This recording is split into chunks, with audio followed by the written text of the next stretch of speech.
டேய் காலங்காலத்துக்கு உனக்கு ஒரு கல்யாண காட்சி எல்லாம் பண்ண வேணாமா? ஏன்டா வேலை வெட்டிக்கு போகாம பெத்தவங்களுக்கு இப்படி பாரமாகற?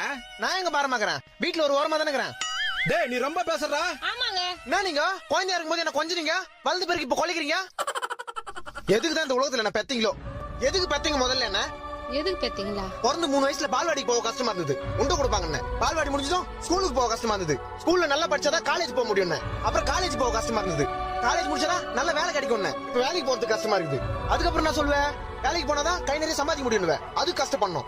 அப்புறம் கல்யாணம் பண்ணணும், கல்யாணம் பண்ணி குழந்தை பெத்துக்கிறதுக்கு கஷ்டம் இல்லைன்னா கூட குழந்தைய வளர்க்கறதுக்கு கஷ்டப்படணும். வீடு கட்டணும், கார் வாங்கணும், பிறந்த குழந்தைய படிக்க வைக்கணும், அதை வளர்க்கணும், அது கஷ்டப்படணும். வாழ்க்கை ஃபுல்லா கஷ்டப்பட்டு கஷ்டப்பட்டு கஷ்டப்பட்டு கஷ்டப்பட்டு செத்துடணும். அது எது கஷ்டப்படணும்? செத்துறேன். நான் பின்னாடி வந்துக்கிறீங்க. செத்துறேன்னா செத்துருவாங்களா? சாவறது எவ்வளவு கஷ்டம் தெரியுமா?